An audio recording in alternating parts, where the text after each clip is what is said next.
계속해서 여러분 예배 또 여러 가지 모임이 있습니다. 여러분 참석하시면 성령 하나님께서 우리와 함께 하시고 여러분을 터치하시고 은혜 주시고 또 인도해 주실 줄을 믿습니다. 오늘 하나님 우리에게 주신 말씀 누가복음 4장 1절에서 13절 말씀인데요. 우리 한 절씩 같이 교독했으면 좋겠습니다.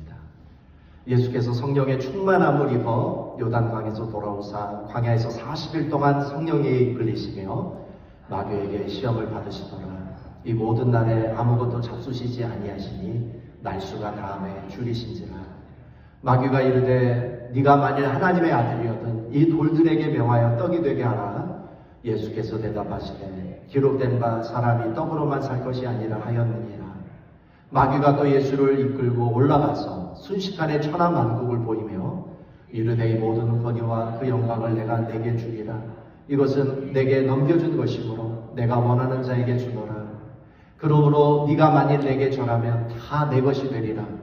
예수께서 대답하여 이르시되 기록된 바 주 너의 하나님께 경배하고 다만 그를 섬기라 하였느니라.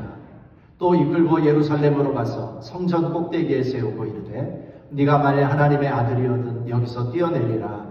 기록되었을 때 하나님이 너를 위하여 그 사자들을 명하사 너를 지키게 하시리라 하였고 또한 그들이 손으로 너를 받들어 네 발이 돌에 부딪히지 않게 하시리라 하였느니라. 예수께서 대답하여 이르시되 주 너의 하나님을 시험하지 말라 하였느니라. 우리 다 함께 읽겠습니다. 마귀가 모든 시험을 다한 후에 얼마 동안 떠나니라. 아멘. 하나님의 기록된 계시의 말씀이었습니다. 오늘도 이 말씀을 통하여 하나님의 음성을 들으실 수 있기를 주님의 이름으로 소망합니다. 오늘은 고비와 시험에서 승리하기라고 하는 제목으로 하나님 말씀을 증거하도록 하겠습니다. 오늘은 사순절 첫 번째 주일인데요. 렉셔너리에 보니까 오늘 누가복음 4장 1절에서 13절의 말씀이었습니다. 자, 오늘 이 본문에는 예수님께서 성령님께 이끌려 광야에서 40일을 금식하시면서 마귀에게 시험을 당하셨던 본문입니다. 여러분 인생을 사노라면 넘기 힘든 고비와 시험이 있기 마련입니다. 바다를 항해하는 배가 단 한 번도 풍랑이나 파도를 만나지 아니하고 목적지에 가는 배가 있나요? 그런 배는 하나도 없습니다. 우리 인생도 마찬가지예요. 우리 인생의 항해를 하는 동안에 우리 인생 가운데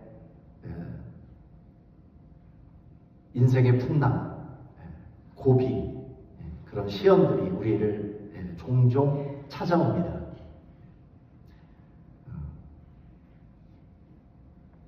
때로는 질병이라는 시련이 찾아오고 현대인의 질병이죠. 고독과 외로움이 찾아옵니다. 또 사노라면 사람을 만나고 지내는 동안에 상처도 받고요. 또 자존심 상하는 일들이 많이 일어나죠. 그뿐만이 아니라 최선을 다했지만 실패를 또 경험하기도 합니다. 제주도에 가면은 이색 명소가 있다고 합니다. 오늘 보는 저 그림과 같이 자살 바위라고 하는 이색 명소가 있습니다. 제주시 제주항 동쪽의 우뚝솥은 별도봉 중턱 절벽 지대인데요. 저 바위에 서면 제주항 폭우가 한눈에 들어오는 빼어난 절경을 자랑한다고 합니다.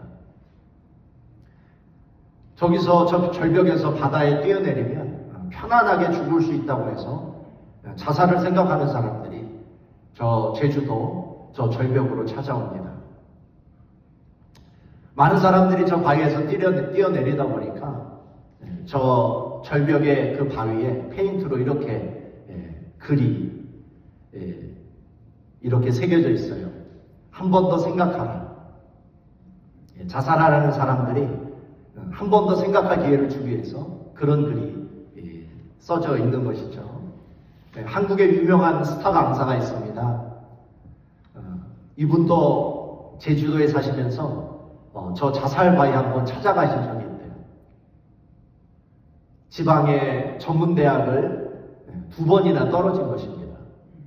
미국으로 따지면 2년제 커뮤니티 칼리지를 2번이나 떨어졌대요.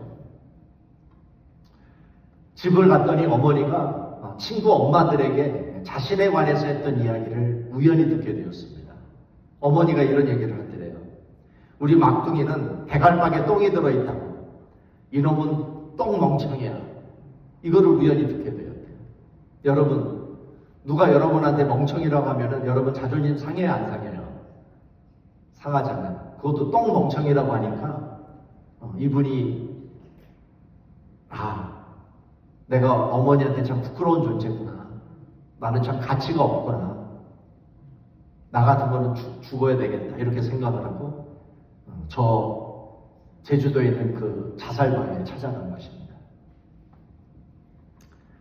이분이 저 자살바위에 찾아가서 바다에 떨어져 죽으려고 하니까 갑자기 친구가 생각이 났어요. 자살하기 전에 친구한테 한번 전화하고 자살을 해야 되겠다. 그래서 친구한테 전화를 했어요. 여러분, 자살하기 전에 왜 친구한테 전화를 했을까요? 위로받고 싶어서. 내 자살을 좀 막아달라고 전화를 한 거예요. 그래서 이제 그 친구한테 전화를 합니다. 아무개야, 내가 전문대학 2번 떨어졌는데 엄마가 나를 부끄럽게 생각하는 것 같아. 이제 나 죽으려고 이렇게 전화를 했더니 친한 동생인데 그 말을 듣고 아무 말도 안 하더래요. 그 이유는 뭐냐면 이분이 평상시에 한 번도 진지한 모습을 보여준 적이 없대요. 늘 까불면서 다른 사람을 웃기기만 하다가 갑자기 진지한 목소리로 죽는다고 하니까 그 동생이 아무 말도 안 하다가요. 마지막 답변을 이런 답변을 하더래요. 형, 하던 대로 하라고. 늘 까불다가 갑자기 진지한 목소리로 죽는다고 하니까 형, 하던 대로 하라고. 친구한테 위로받고 죽지 말라는 이야기 듣고 싶었어요. 자살을 되도록 안 하고 싶었는데 돌아오는 그 소리가 하던 대로 하라고 하다 보니까 이제 확신이 들었대요. 난 죽어야 되겠다. 나는 21살에 전문대도 못 가고 엄마는 날 부끄러워하고 친구도 그냥 하던 대로 하라고. 난 이때까지 어떻게 산 거냐. 죽어야지. 이렇게 결심을 했어요. 자살바위에 딱 서서 바다에 떨어지려고 하다 보니까 어떤 기운이 자신의 등 뒤에서 바다 쪽으로 밀치는 것 같은 그런 느낌이 들어요. 그러면서 갑자기 옆에 있는 그 절벽에 머리가 짧은 젊은 여성이 서 있는 게 보였습니다. 그래서 이 젊은 여성도 바다에 뛰어내리려고 하더래요. 자살하기 전에 바다에 뛰어내리기 전에 무서웠던지 치마로 머리를 이렇게 덮습니다. 딱 봤더니 하얀 치마였는데 또 속치마가 이렇게 있더래요. 그러더니 툭 하고 바다에 빠지더라는 거예요. 얼마나 놀랐는지. 그런데 정말 영화의 한 장면처럼 공중에서 완벽한 형체가 안개처럼 좌우로 싹 사라지고는 바다에는 아무것도 없는 게, 풍덩하는 소리도 없고 하얀 파도도 없고 사람도 없고 아무것도 없는 거예요. 그리고 시간은 새벽 2시였습니다. 갑자기 이런 생각이 들더래요. 안 무서운 데서 죽고 싶다, 이런 생각이 들더래요. 여기는 아니라는 생각이 들더래요. 여기서는 무서워서 못 죽겠다라는 거예요. 그래서 무서워서 이분이 자살을 포기한 줄 믿으시기 바랍니다. 여러분, 살다 보면 왜 이런 고비가 없겠어요? 이제 그만 살고 싶다, 이제 그만하고 싶다, 이런 생각이 왜 없겠어요? 어떤 사람은 뜻하지 않는 어떤 질병 때문에, 어떤 사람은 관계 문제 때문에, 어떤 사람들은 외로움 때문에, 어떤 사람들은 자존심 때문에, 어떤 사람들은 재정적인 문제가 찾아와서 나를 힘들게 하는 인생의 고비, 시험이 왜 없겠습니까? 오늘 본문에 보니까 예수님도 고비가 있었어요. 시험이 있었어요. 이 본문은 참으로 이해하기 힘든 구절인데 누가복음 4장 1절 2절에 보니까 예수님이 광야에 40일 동안 금식하면서 마귀에게 시험을 받기 위해서 나오셨는데 여러분, 누가 예수님을 광야로 이끄셔서 40일 금식하게 하시고 그리고 마귀에게 시험을 당하게 하셨을까요? 저기 보니까 성령이 이끄셨더라고요. 이해하기가 힘들어요. 오히려 성령님은 예수님이 광야에서 마귀에게 시험을 당하지 않도록 막아주셔야 될 분이라고 우리가 생각하기가 쉬운데, 오늘 저 본문에서는 전혀 달라요. 오히려 성령님이 예수님으로 하여금 광야로 이끄셔서 40일 금식하게 하시고 마귀에게 시험을 받게 하셨다. 여러분, 성령님은 예수님에게 늘 승리와 능력과 형통을 주신 게 아니에요. 성령님은 때로 예수님을 시련과 고비와 시험으로 이끄셨다는 거예요. 저와 여러분도 마찬가지예요. 성령님이 저와 여러분을 이끄실 때 축복과 은혜 자리로만 이끄시는 게 아니에요. 성령님은 때로 우리를 고비와 시련과 시험의 자리로 우리를 이끄시기도 하시더라는 거죠. 하나님의 어떤 특별한 목적이 있어서 하나님이 때로 우리에게 고난도 허락하시고 시험도 허락하신다라고 하는 것이죠. 그런 의미에서 우리가 오늘 이 오후에 물어야 하는 질문이 있습니다. 인생의 고비와 시험이 찾아올 때 우리는 어떻게 고비와 시험을 넘길 수 있고 승리할 수 있고, 이 인생의 고비와 시험을 통해서 우리가 어떻게 교훈을 받고 우리가 성장할 수 있고 우리가 성숙해질 수 있을까? 오늘 본문을 중심으로 해서 그 해답을 찾아가도록 하겠습니다. 첫 번째, 인생의 고비와 시험을 이기기 위해서는 기록된 말씀을 붙잡아야 합니다. 기록된 말씀을 붙잡아야 돼요. 우리 누가복음 4장 3절 4절을 한번 읽어보겠습니다. 누가복음 4장 3절 4절 한번 읽어보겠습니다. 제가 준비한 파워포인트로 읽으시면 될 것 같아요. 시작. 마귀가 이르되 네가 만일 하나님의 아들이거든 이 돌들에게 명하여 떡이 되게 하라. 예수께서 대답하시되 기록된 바 사람이 떡으로만 살 것이 아니라 하였느니라. 마귀의 시험은 보통 언제 찾아오냐면 결핍되었을 때 찾아와요. 우리가 연약해졌을 때 찾아와요. 우리가 버너러블해질 때 마귀의 시험은 찾아옵니다. 예수님도 광야에서 사막에서 40일을 줄이셨어요. 밤낮을 줄이셨어요. 그러니까 예수님이 지금 어떤 상태예요? 결핍된 상태죠. 굶주린 상태예요. 연약한 상태예요. 버너러블한 상태예요. 이때 마귀가 찾아오는 거예요. 마귀가 찾아와서 예수님을 시험을 합니다. 근데 여러분, 마귀가 시험을 할 때 예수님한테만 찾아오는 게 아니죠. 저와 여러분한테도 찾아와요. 생각 속에서 마귀가 저와 여러분의 무엇을 흔들까요? 정체성을 흔들어요. 정체성. 마귀가 예수님한테 뭐라고 말해요? 네가 만일 하나님의 아들이거든. 마귀가 우리한테 찾아와서 우리의 정체성을 흔들어요. 네가 하나님의 아들이야? 네가 하나님의 딸이야? 네가 크리스찬이야? 너 목사야? 너 장로야? 너 권사야? 너 집사야? 근데 왜 이 모양이야? 이렇게 마귀는 다가오는 거예요. 근데 여러분, 저와 여러분은 예수님의 음성에 잘 반응할까요? 아니면 마귀의 음성에 더 잘 반응하는 경향이 있을까요? 한번 여러분 생각해 보세요. 여러분은 어떤 것 같아요? 여러분 누구 음성에 더 잘 반응하는 것 같아요? 누구 음성을 더 잘 믿는 것 같아요? 주님은 우리에게 말씀하시죠. 너는 하나님의 자녀야. 너는 나에게 존귀한 사람이야. 너는 아름다운 사람이야. 너 안에는 하나님의 아름다운 형상이 있어. 너는 나에게 너무나 존귀해.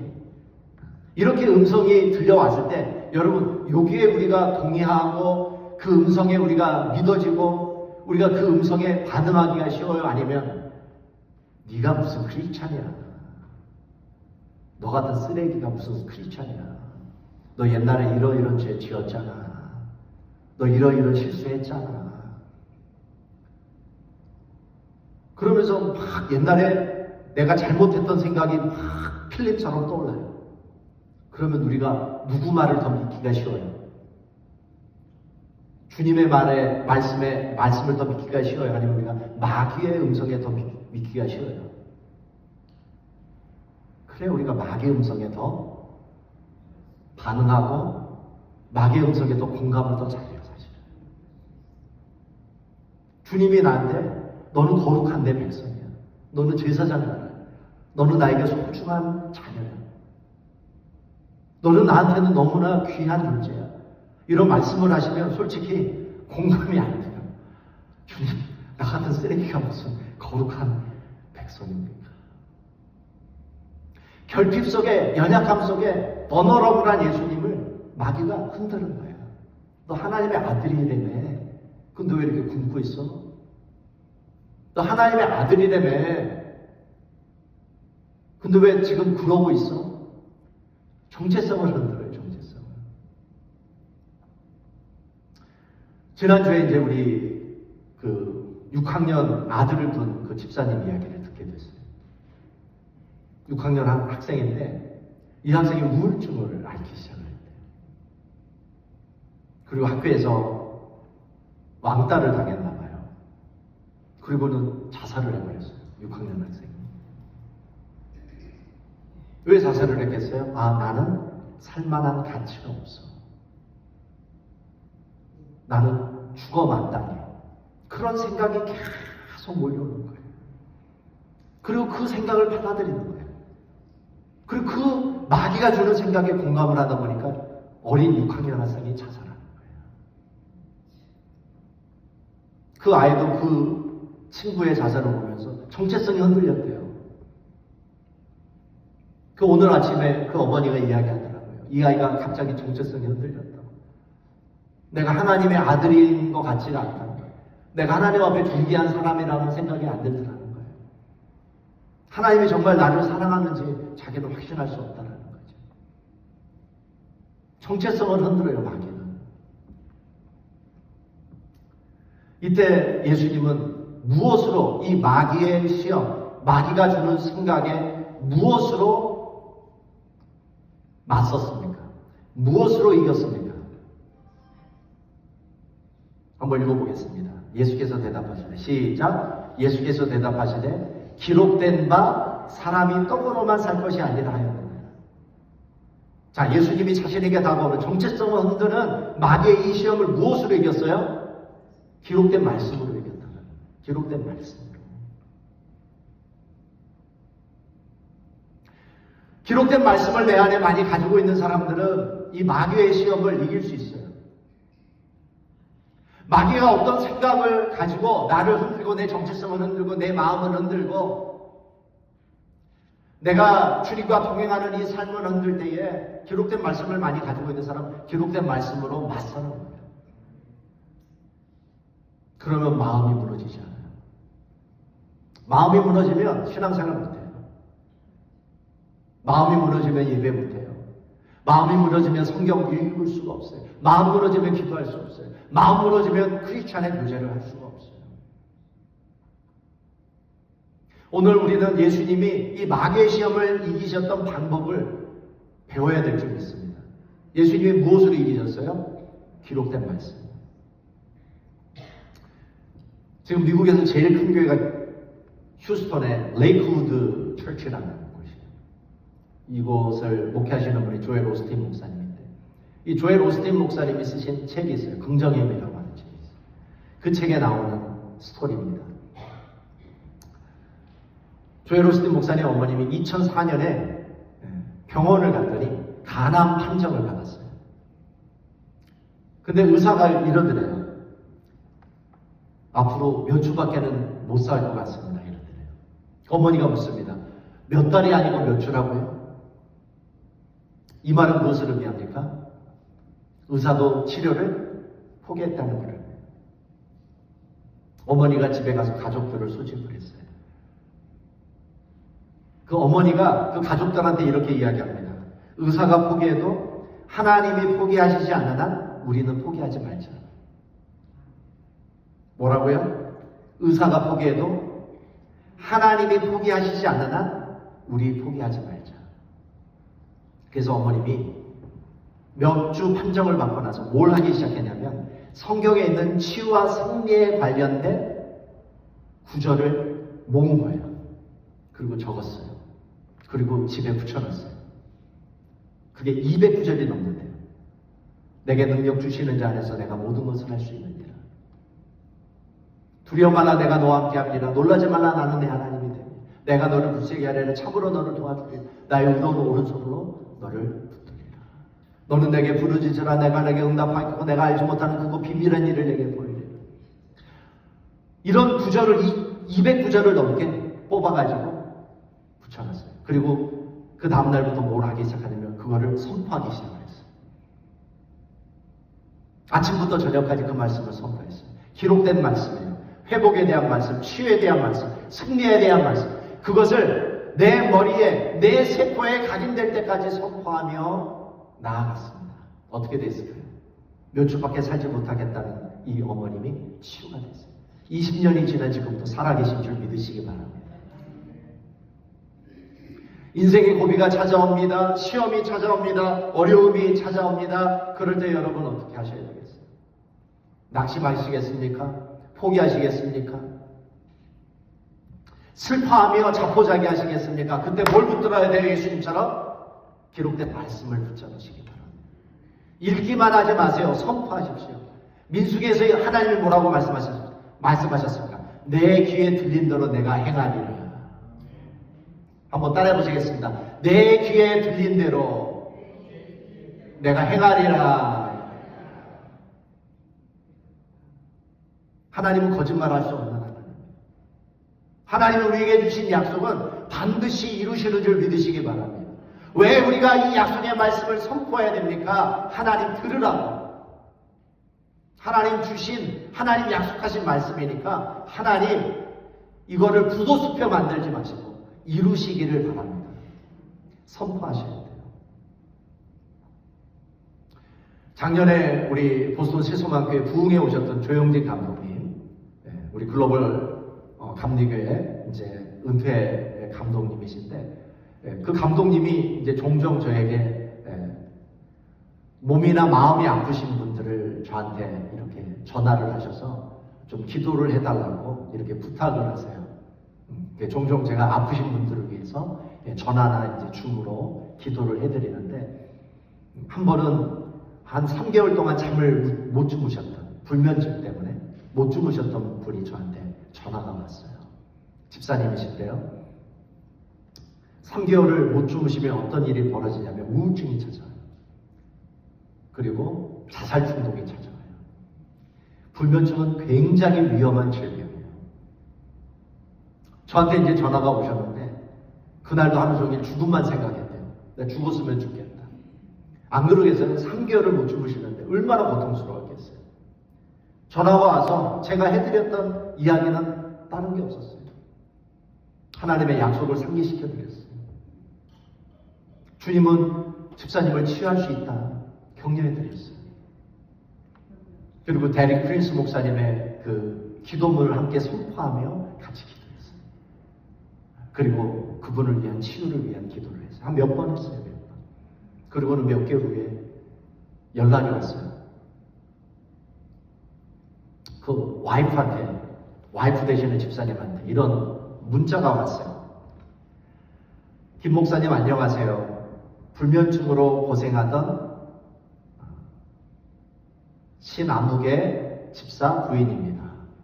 남편이 불면의 고통에 괴로워할 때 기도로 말씀으로 도움을 주셔서 감사합니다. 지금은 남편이 많이 좋아졌습니다. 예전처럼 7, 8시간은 자지는 못하지만 좋은 날에는 5, 6시간, 그렇지 못한 날에는 3, 4시간 자기도 하고 중간중간 끼기도 합니다. 하지만 불면증에 시달릴 때에 비하면 훨씬 많이 자니 감사하고 있습니다. 이로 인해 남편과 매일 운동하고 음식도 가려 먹고 하니 건강에 도움이 되는 생활로 바뀌었습니다. 개인적으로는 이번 기회를 통해 남편의 아픔이 저의 아픔인 것처럼 느끼며 전에 없던 한없는 연민과 깊은 애정을 느끼게 되어 감사하고 있습니다. 남편과 목사님 얘기를 하며 한번 찾아가 뵙자는 말도 했습니다. 서면으로나마 근황을 알려드리고 다시 한번 감사의 말씀을 전합니다. 항상 건강하시고 곧 뵐 날이 오기를 기도합니다. 안녕히 계십시오. 우리에게 고난이 찾아오고 고비가 찾아오고 질병이 찾아오고 시험이 찾아옵니다. 여러분 그때 무엇을 생각해야 됩니까? 예수님처럼 하나님의 약속의 말씀을 붙드세요. 그 약속의 말씀으로 그 고비와 그 시험과 그 어려움을 맞서시기를 주님의 이름으로 소망합니다. 두 번째, 인생의 고비와 시험을 이기기 위해 우리는 인내해야 합니다. 인생의 어려운 고비 앞에 우리는 그동안 인내하지 못하고 기다리지 못해서 얻지 못하고 성취하지 못한 것이 얼마나 많습니까? 성경을 읽다 보면 제일 많이 나오는 단어가 있어요. 어떤 단어일까요? 인내하라, 기다리라. 근데 신앙생활하면서 제일 힘든 게 뭐예요? 인내하라, 기다리라. 다른 거는 다 하겠는데 우리가 잘 못하는 거 있어요. 인내하라, 기다리라. 그래서 그런지 성경에 가장 많이 나와요. 인내하라, 기다리라. 우리 잠언 8장 34절 읽어보겠습니다. 시작. 누구든지 내게 들으며 날마다 내 문 곁에서 기다리며 문설주 옆에서 기다리는 자는 복이 있다. 자, 누가 복이 있다는 거예요? 기다리는 자가 복이 있습니다. 자, 이사야 30장 18절 읽어보겠습니다. 시작. 그러나 여호와께서 기다리시나니 이는 너희에게 은혜를 베풀려 하시며 일어나시리니 이는 너희를 궁휼히 여기려 하시며 대저 여호와는 공의의 하나님이시라. 무릇 그를 기다리는 자는 복이 있다. 누가 복이 있다? 기다리는 자는 복이 있다. 우리 잠언 야고보서 1장 12절 시작. 시험을 참는 자는 복이 있도다. 이것이 옳다 인정하심을 받으니 주께서 자기를 사랑하는 자에게 약속하신 생명의 면류관을 얻을 것이니라. 자, 누가 복이 있어요? 시험을 참는 자가 복이 있다. 인내하고 참을 때 하나님의 기적이 일어나요. 하나님의 응답이 있습니다. 마태복음 15장에 스로보니게라고 하는 여인이 나와요. 예수님이 주로 이스라엘 경내 안에서 사역을 하시다가 처음으로 외국에 나가신 적이 있어요. 그게 스로보니게였어요. 마가복음에서는 이제 가나안이라고 기록이 되어 있는데 마태복음 15장에서는 스로보니게로 기록이 되어 있습니다. 예수님이 그 스로보니게를 딱 제자들과 함께 걷고 있는데 갑자기 스로보니게 여인이 예수님께 소리 질러요. 이렇게 소리 질렀어요. 주 다윗의 자손이여 나를 불쌍히 여기소서. 내 딸이 흉악히 귀신 들렸나이다. 그런데 예수님이 외면하세요. 이방인 여인이라고 예수님이 외면하세요. 제자들은 이 여인이 예수님께 가까이 오지 못하도록 막아버렸어요. 전혀 예수님답지 않은 그런 모습들이 나온 거예요. 그랬더니 이 여인이 포기하지 않아요. 주저앉지 않아요. 다시 소리쳐요. 예수님, 내 딸을 고쳐주세요. 그랬더니 예수님이 완전히 이 여인의 마음에 못을 박아버려요. 선을 그어버려요. 자존심에 상처를 줬버려요. 그래서 다시는 외치지 못하도록 예수님이 이렇게 말씀하세요. 나는 이스라엘의 잃어버린 양 외에는 다른 데로 보내심을 받지 아니하였노라. 그래도 이 여인이 주여 도우소서 하니까 예수님이 이런 말씀을 하세요. 마태복음 15장 26절 대답하여 가라사대 자녀의 떡을 취하여 개들에게 던짐이 마땅치 아니하니라. 예수님이 여인한테 뭐라고 얘기하신 거예요? 자녀의 떡을 취하여 개들에게 던짐이 마땅치 아니하니라. 예수님이 스로보니게 여인이 뭐라고 얘기하신 거예요? 너는 개다. 여러분, 다른 거는 다 참겠는데 뭐가 상하면 여러분 못 참아요? 자존심. 예수님이 이 여인의 자존심을 건드렸어요. 너는 개야. 넌 이방인 여인이야. 너는 내가 구원하거나 고쳐줄 대상이 아니야. 그랬더니 이 여인이 포기할까요? 포기하지 않을까요? 포기하지 않아요. 뭐라고 얘기하는지 아세요? 예수님, 나 개 같은 여자예요. 맞습니다. 그런데 걔도 주인의 상에서 떨어지는 부스러기는 먹습니다. 주님, 부스러기라도 먹을래요. 나에게 부스러기 은혜라도 주세요. 그랬더니 누가 이겼을까요? 예수님이 이겼을까요? 이 여인이 이겼을까요? 이 여인이 이겼어요. 그러니까 예수님이 뭐라고 해요? 마태복음 18장 28절. 이에 예수께서 대답하여 가라사대 여자여 내 믿음이 크도다. 내 소원대로 되리라 하시니 그 시로부터 그의 딸이 나으니라. 어떤 감리교 목사님 한 분이 이 스로보니게 여인이 이런 예수님의 기도응답을 받기 전에 4가지 고비를 넘어섰다. 이렇게 얘기를 하셨어요. 4가지 고비를 넘어야만 응답을 받을 수 있다는 거예요. 첫 번째 어떤 고비예요? 불치병의 고비. 이 여인이 흉악히, 이 여인의 딸이 흉악히 귀신 들렸잖아요. 의사도 못 고치고 그 누구도 못 고쳤어요. 불치병의 고비예요. 자, 두 번째는 어떤 고비였느냐? 이 여인이 나오니까 예수님이 외면하셨어요. 제자들이 이 여인이 예수님께 오는 것을 막았어요. 왕따의 고비. 왕따의 고비. 이방인 여인이라고 왕따시키는 고비. 근데 여기에 굴복하지 않았어요. 세 번째 고비는 뭐였냐면 예수님이 여인한테 개라고 했어요. 자존심의 고비. 근데 거기에 굴복하지 않았어요. 네 번째는 어떤 고비였냐면 재도전의 고비. 자존심까지 다 무너졌는데 이 여인이 포기하지 않은 거예요. 다시 도전하는 거예요. 주여 도우소서. 개는 주인의 상에서 떨어지는 부스러기라도 먹지 않습니까? 다시 도전했어요. 그랬더니 이 여인이 예수님을 굴복시켜버리는 거예요. 응답을 받는 거예요. 여러분, 기도 응답을 받으려면 인내하셔야 돼요.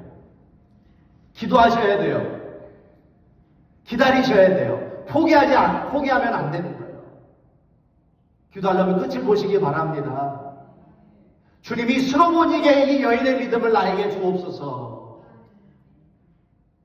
나에게 다가오는 영적인 고비들이 4겹, 5겹이 있다 할지라도 여기에 굴복하지 않고 포기하지 않고 끝까지 주님의 은혜를 붙잡는 주님께 간구하는 믿음을 나에게 주옵소서.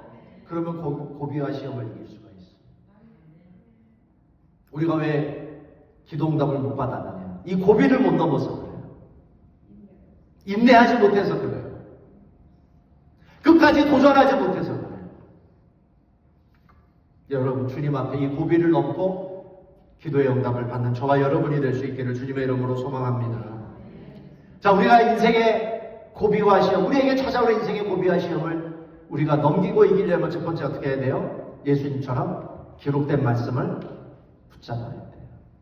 인생의 고비와 시험을 기록된 하나님의 말씀으로 맞서야 돼요. 두 번째는 어떻게 해야 돼요? 인내해야 돼요. 어떤 고비가 찾아와도 굴복되지 마십시오.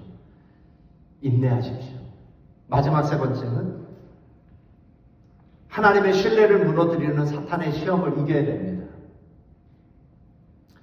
자, 누가복음 4장 8절을 읽어보겠습니다. 시작. 예수께서 대답하여 이르시되 기록된 바 주 너의 하나님께 경배하고 다만 그를 섬기라 하였느니라. 자, 마귀가 예수님을 또 이끌고 올라가서 순식간에 천하 만국을 보이며 시험을 합니다. 자, 누가복음 4장 6절 이렇게 시험해요. 시작. 이르되 이 모든 권위와 그 영광을 내가 내게 주리라. 이것은 내게 넘겨준 것이므로 내가 원하는 자에게 주리라. 자, 성령님은 예수님을 어떤 곳으로 인도하셨어요? 사막과 금식, 결핍으로 인도하셨어요. 근데 마귀는 뭐라고 얘기해요? 나한테 절을 하면 내가 뭘 준다는 거예요? 네가 보이는 모든 걸 준다는 거예요. 그러면 여러분 마음이 흔들리십니까? 안 흔들리십니까? 그럼에도 불구하고 여러분 끝까지 주님을 따르시겠습니까? 아니면 마귀를 따르시겠습니까?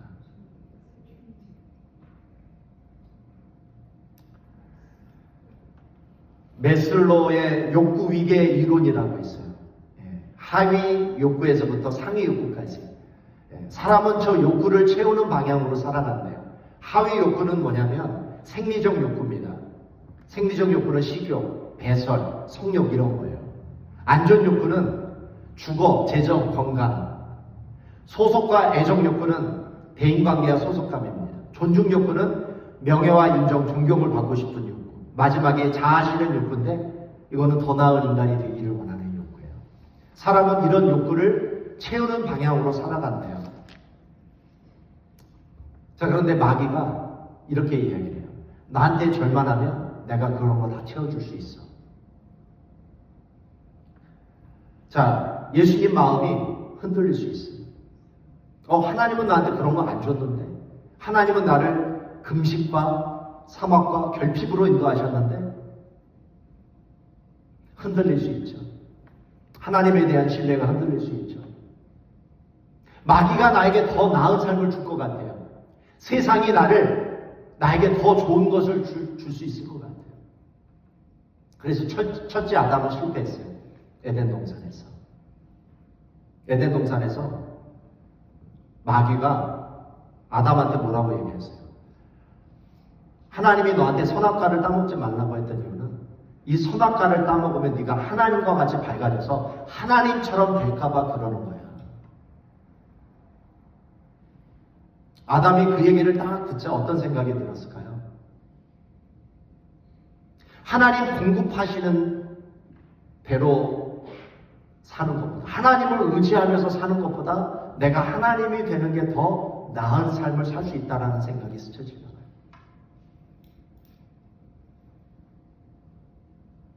사람은 하나님이 어떻게 창조하셨어요? 하나님만 의지하도록 창조되었어요. 스스로 존재할 수 있는 분은 누구밖에 없어요?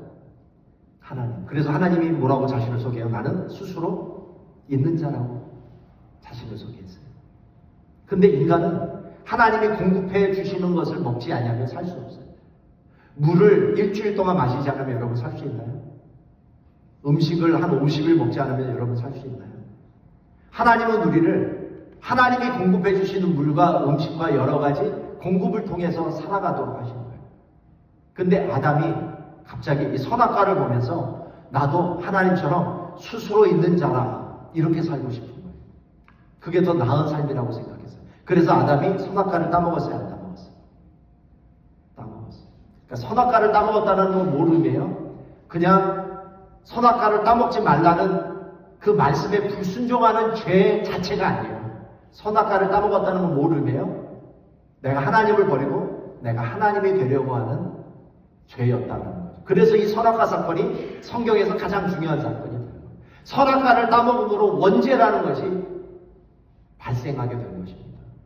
이스라엘 백성들도 마찬가지예요. 이스라엘 백성들도 하나님만 섬겼나요? 아니면 하나님도 섬겼나요?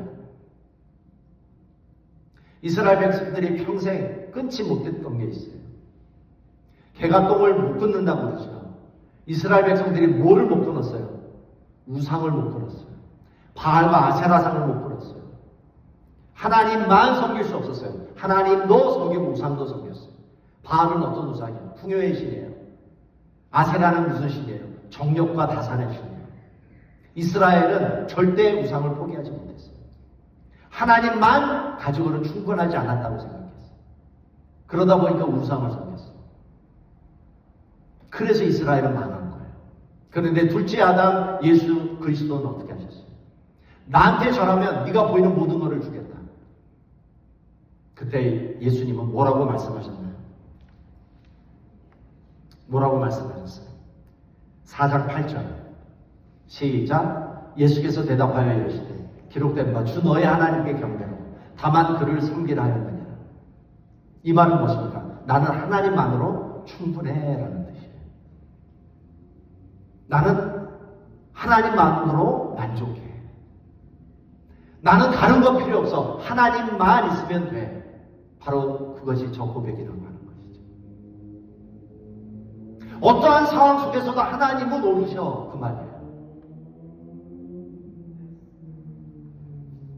그래서 둘째 아담 예수님은 마귀의 우상 시험에 굴복하지 않을 수 있었던 거예요. 여러분은 하나님 한 분으로 충분합니까? 하나님 한 분으로 만족하세요? 여러분은 하나님만 섬기나요? 아니면 하나님도 섬기시나요? 아멘. 우리 보스턴 시소만교회는 훌륭한 크리스찬들의 교회인 줄 믿습니다. 한국 대전에서 목회하시는 목사님의 고백을 들은 적이 있어요. 이 목사님의 어머니는 기도를 이 목사님보다 더 많이 하시고 하루 종일 성경만 읽으세요. 그런데 어느 날 쓰러지시더니 지금 코마 상태에 빠지셔서 3년 동안 지금 일어나지 못한대요. 교회에 봉사하고 헌신하고 그렇게 기도 많이 하고 선교했던 딸이 대학에 떨어진 거예요. 낙심하고 절망하고 있어요. 그때 목사님이 이렇게 기도하셨대요. 하나님, 이런 상황을 해석할 수 있는 힘이 저에게 없습니다. 하나님께서 낙심과 절망에 빠진 딸을 친히 만나 주시는 것만이 길일 것 같습니다. 그럼에도 불구하고 하나님만이 충분하신 하나님입니다. 그러기에 하나님의 때를 기다리겠습니다. 내가 부족하고 이해가 안 되지만 하나님이 오르십니다. 하나님, 제가 하나님 앞에 엎드려 하나님을 기다릴 수 있도록 도와주십시오. 여러분도 이 상황 속에서 이렇게 고백할 수 있나요? 이해할 수 없는 인생의 고비와 고난과 어려움이 찾아왔을 때에도 여러분은 하나님만 오르십니다. 하나님만 충분하십니다. 지금 이것을 내가 해석할 수 있는 힘은 없어요. 이거를 이해할 수 있고 내가 받아들일 수 있는 힘은 지금 없지만 그럼에도 불구하고 하나님을 신뢰합니다. 하나님을 기다리겠습니다. 하나님 앞에 엎드려 하나님을 기다리겠습니다. 하나님께서 이 모든 것이 합력해서 선을 이루게 하실 줄 나는 믿습니다. 사랑하는 여러분, 여러분에게는 어떤 인생의 고비와 시험이 찾아오셨나요? 그럼에도 불구하고 여러분 하나님을 신뢰하십니까? 그럼에도 불구하고 하나님은 여러분에게 충분하시다고 고백할 수 있어요? 지금 이 상황, 이 고비, 이 어려움 속에서 하나님만 오르십니다. 이렇게 고백할 수 있나요? 그러기에 하나님의 때를 기다리고 하나님 앞에 엎드려 하나님의 그 시간을 여러분 기다릴 수 있나요? 우리도 이해할 수 없는 인생의 고비와 시험이 찾아왔을 때 예수님과 같이 기록된 하나님의 말씀을 붙잡을 수 있기를 소망합니다. 헨리 나우엔이 말했습니다. 고독과 홀로 있기는 다른 거예요. 고독은 그냥 외롭고 쓸쓸한 거예요. 근데 홀로 있기는 내가 자발적으로 고독을 선택하는 거예요. 왜? 하나님과만 만나고 싶어서. 하나님과만 함께하고 싶어서. 그래서 고독은 나 혼자 쓸쓸히 있는 것이지만 홀로 있기는 나와 누구와 함께 하십니까? 하나님이 함께 하시는 시간이라는 거예요. 이 사순절 기간 동안에 홀로 있기를 좀 하셨으면 좋겠어요. 홀로 있는 동안에 하나님을 여러분의 삶에 초청하십시오. 하나님과만 시간을 가지십시오. 기록된 하나님의 말씀으로 여러분의 마음을 채우실 수 있기를 소망합니다. 우리 함께 기도했으면 좋겠습니다. 우리의 인생에 찾아온 고비와 시험이 있습니다. 때로는 이해할 수 없습니다. 때로는 그거를 받아들일 수 없어요. 이거를 도무지 해석할 어떤 힘도 나에게는 없습니다. 하나님이 충분하다고 고백을 했지만, 하나님만이 옳다고 고백을 했지만, 때로는 내 마음에 진심으로 받아들이지 못해서 힘들고 어려운 그 순간이 우리에게 있습니다. 그러나 그때 예수님도 우리와 똑같이 시험을 받으신 사실을 기억하시기 바랍니다. 예수님도 결핍 속에서 이 시험을 통과하시면서 기록된 약속의 말씀을 붙잡으셨고 그 어려운 시간을 인내하셨어요. 그리고 하나님의 때를 기다리셨어요. 어떤 순간에도 하나님을 신뢰했어요. 어떤 순간에도 다른 걸 의지하지 않았습니다. 우리도 하나님 이러한 믿음을 주십시오. 서로 보니의 여인처럼 네 가지 이러한 인생의 고비 속에서 무너지지 않고 포기하지 않고 주님을 붙들게 하여 주옵소서. 주님 앞에 엎드리며 이 사순절을 지나게 하여 주옵소서. 우리 함께 통성으로 기도하시겠습니다. 아버지 하나님, 끊임없는 인생의 고비와 시련과 시험이 찾아옵니다. 내 힘으로는 통과할 수 없습니다. 내 힘으로는 이 광야를 지나갈 수 없음을 고백합니다. 내 힘으로는 나에게 찾아온 인생의 고비와 시험을 해석할 수도 그것을 감당할 수는 없음을 고백합니다. 그럼에도 불구하고 하나님을 신뢰합니다. 그럼에도 불구하고 하나님만이 충분하십니다. 그럼에도 불구하고 하나님은 오르십니다. 하나님의 때를 기다리겠습니다. 하나님의 시간을 기다리겠습니다. 하나님 찾아오셔서 이 모든 것들을 합력해서 선을 이루실 그때를 기다리겠습니다. 아담과 이스라엘 백성들처럼 하나님도 섬기는 것이 아니라 하나님만 섬기는 예수 그리스도와 같이 나도 하나님만 의지하며 나아가기를 원합니다. 주님, 오늘 예배드린 우리 모든 권속들의 마음속에 큰 믿음을 주시고 또 그 마음을 하나님의 말씀과 하나님의 인정와 영광으로 채우는 이 사순절을 보낼 수 있도록 주님 도와주시옵소서. 우리의 연약한 무릎을 주님 앞에 아버지 하나님 아닙니다. 아버지 하나님, 우리를 불쌍히 여기시고 우리를 긍휼히 여기시고 우리를 참으로 도와주시고 우리 예수님과 같이 이 고비와 시험을 넘기고 이기는 우리 모든 권속들 될 수 있도록 주님 역사하여 주시옵소서. 감사드리며 예수님의 이름으로 기도합니다.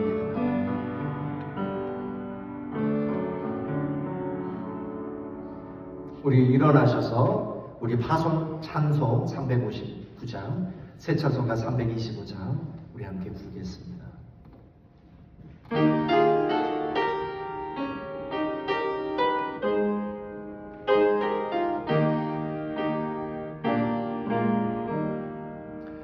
예수가 함께 계시니 시험이 오나 겁없네.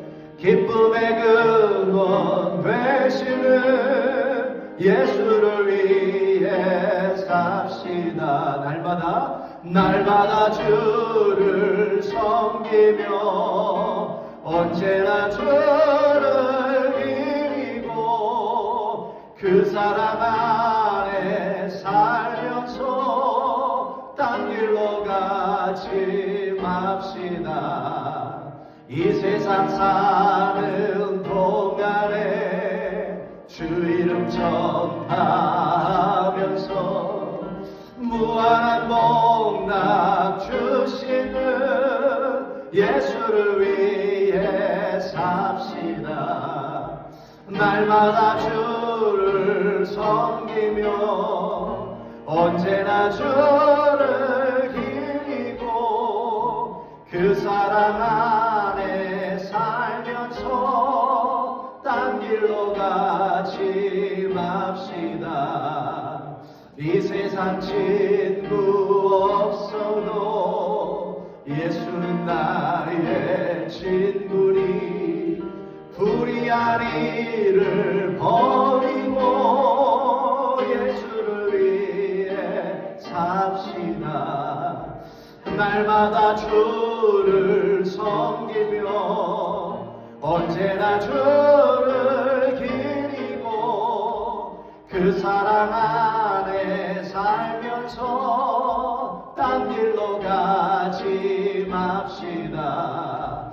주께서 심판하실 때 잘했다 칭찬하리니 이러한 상급 받도록 예수를 위해 삽시다. 날마다 주를 섬기며 언제나 주를 기리고 그 사랑 안에 살면서 딴 길로 가지 맙시다. 지금은 교회 머리가 되시고 우리의 죄를 위해 십자가에서 멈추고 피 흘리시며 다시 돌아오실 예수 그리스도의 은혜와 하나님의 극진하신 사랑과 성령님의 감화 감동 충만 교통하심이 인생의 고비와 시험과 환난이 찾아온다 할지라도 예수님과 같이 기록된 계시의 말씀을 붙잡고 주님의 때를 기다리며 끝까지 주님을 신뢰하며 주님만으로 충분하고 주님만이 오르신 것을 믿으며 주님과 손에 손을 맞잡고 우리 앞에 놓인 이 광야를 이 사순절을 지나가기를 결단하는 보스턴 시소만 교회 성도들 머리 위에와 전쟁과 환난과 질병과 어려움 속에 고통하고 있는 이 땅의 모든 하나님의 백성들 머리 위에 이제부터 영원까지 함께 있을지어다.